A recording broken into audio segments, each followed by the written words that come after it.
అనాఫైలాక్సిస్ అనే ప్రాణాంతక అలర్జీ పరిస్థితి భారతదేశంలో పెరుగుతూ, అవగాహన లేకపోవడం మరియు సమయానికి చికిత్స అందకపోవడం వల్ల ప్రాణాలు కోల్పోతున్నాయి. హఠాత్తుగా గుండెపోటు కన్నా ఇది మరింత ప్రమాదకరమైందని హైదరాబాద్‌లోని అశ్విని అలర్జిటిక్ స్పెషలిస్ట్ అధినేత డాక్టర్ వ్యాకరణం నాగేశ్వర్ హెచ్చరించారు. అయితే చాలామంది భారతీయులు దీని ప్రమాదాలను గ్రహించడంలో విఫలమవుతున్నాయి.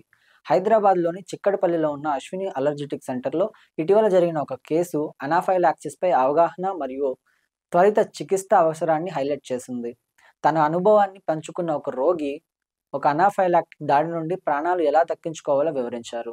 "నాకు అకస్మారక స్థితి వచ్చింది. ఏమీ కనిపించలేదు. నేను పూర్తిగా దృష్టి కోల్పోయాను. నా గుండెలు మొదలు తగ్గిపోయింది. తీవ్రమైన ఛాతీ గట్టిపట్టు, శ్వాస తీసుకోవడం కష్టమవ్వడం, ముఖం మరియు పెదవులు వాచిపోవడం అనుభవించాను" అని ఆమె గుర్తు చేసుకున్నారు. "నా దాడికి 5 నిమిషాల్లో అపత్కాల ఇంజెక్షన్ అందకపోతే నేను ఇప్పటికీ జీవించి ఉండేదాన్ని కాదు. అనాఫైలాక్టిక్ అనే తీవ్రమైన శరీరం మొత్తం ప్రభావితమయ్యే అలర్జిటిక్ రియాక్షన్.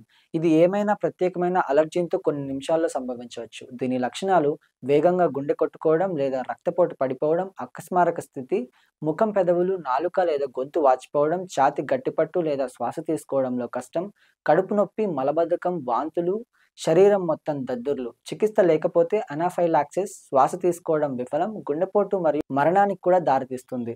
ఆ రోగి తన అలర్జిటిక్ చికిత్సను నిర్లక్ష్యం చేయడం వల్లే ఈ పరిస్థితికి లోనయ్యారు.